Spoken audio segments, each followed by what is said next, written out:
Hi everyone, welcome to Advice from an Endearing Empath, Episode 1. I am actually so excited. For those who don't know, my name is Sage, aka SageTheMinds. I run a mental health page where I provide mental health guidance, tips, advice. I've been through a lot and I feel as though I have a lot to give. You don't know something until you experience it. I just want to share my knowledge and my advice and my take on your dilemmas, and hopefully that can give you some guidance and some help. I'm actually really excited, and I'm just grateful for the people who are supporting me and everyone who sent their dilemmas in. Love you guys so much. Let's get to it. Okay. If you see me looking this way, it's because my computer has all the dilemmas and questions on it. Someone said, tips on how to break out of toxic relationships.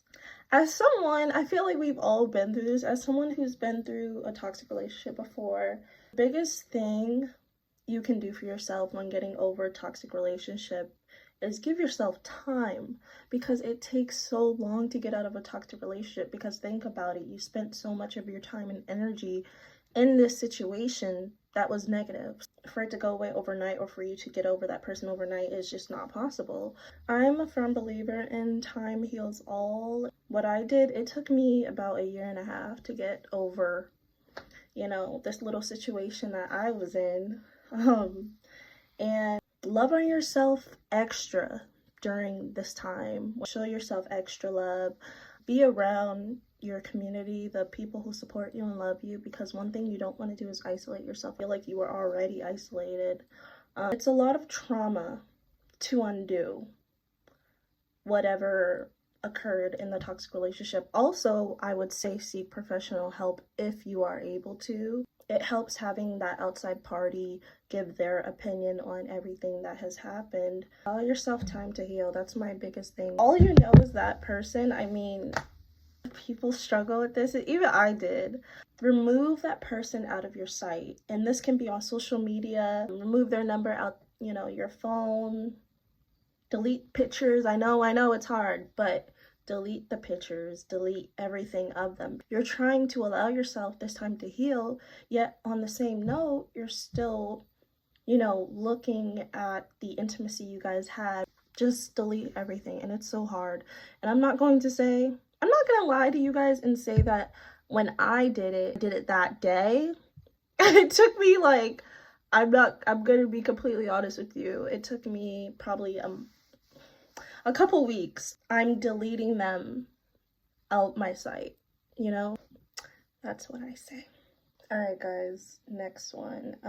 Someone said, what's your advice on how to gain more confidence and stop doubting yourself? You have to learn to love who you are on the inside and outside.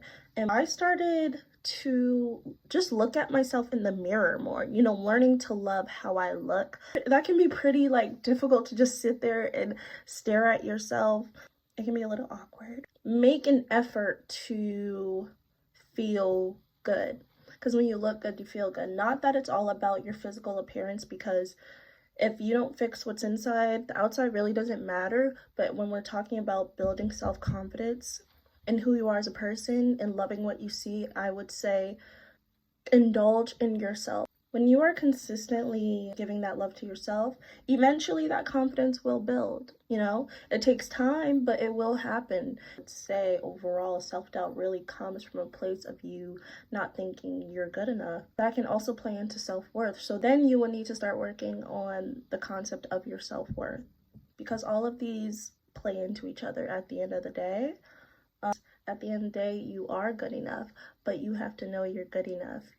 Okay, someone said, hi lovely, I'm working on self-love and boundaries. Pretty difficult, but one day at a time. Yes, whoever wrote this, you are doing an amazing job, okay? Because self-love, I used to think I knew what self-love was. I really did. I was like, I have self-love, I love myself, da-da-da. Come to find out, I'm not going to lie to you guys, I really didn't love myself. I didn't like what I saw. I didn't like who I was at one point. The biggest thing with self-love is being able to not only set boundaries with other people, but also set those boundaries with yourself. Because when you hold yourself accountable, then everything is easy from there. Because when you're able to hold yourself accountable, you're able to hold everybody else accountable. Boundaries is just saying no to whatever isn't for you. This can be people, things, experiences, situations, anything, jobs. It's just saying no to whatever isn't for you, because when you keep saying no to whatever isn't for you, then what is for you is going to start to trickle into your beautiful life. Whoever is on this journey of self-love and boundaries, you're doing an amazing job. Give yourself grace. Like you said, take it one day at a time, and you got this, girl or boy or whoever. You got this. So yeah. Okay, next one. Someone said, I keep focusing on what other people are doing and their progress in life rather than my own. I feel that. Such as friends, getting married, having babies, etc. And it's just making me feel really sad because that's what I want, but I won't get anytime soon. How do I learn to cope with these feelings I'm having?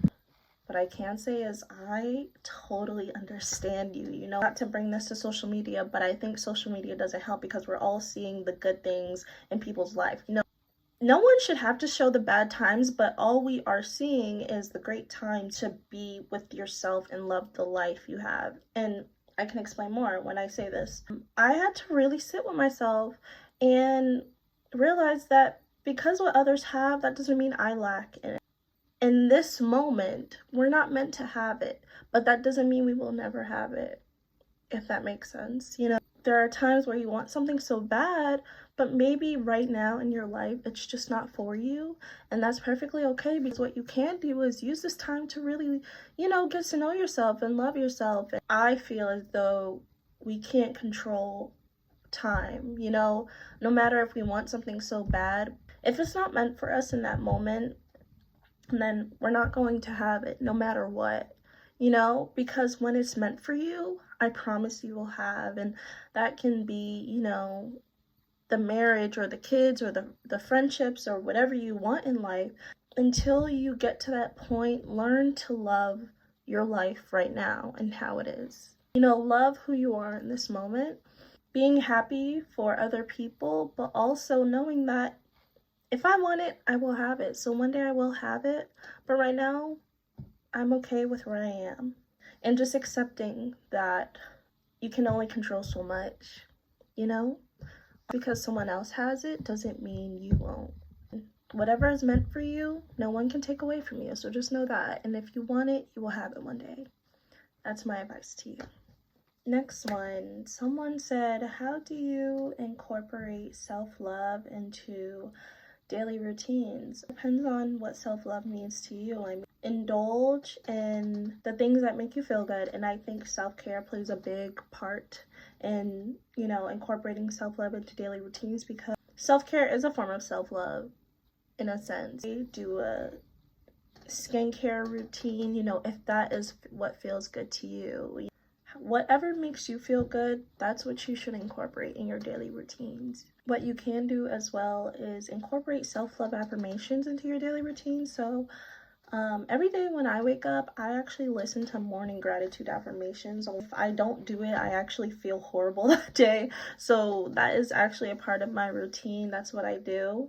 I think affirmations are great. Journaling as well. As long as you are able to show yourself some extra love in your routines, then that's all that matters. Hey guys, that was the last one for this episode, but don't worry, because next episode we're gonna have more dilemmas and more advice for you. Make sure to follow SageTheMinds on Instagram. I'm gonna put it in my bio so you can keep up with everything going on. If you need some tips, guidance, anything mental health, go on that page. So much to whoever's tuning in. I really appreciate it. I am so grateful, whether it's 1, 50, 1,000 people, okay? If I can help somebody, that's all that matters. We're all going through life, and it makes it better if we have people who can help us and relate. And yeah, so thank you. Tune in for next episode, and bye.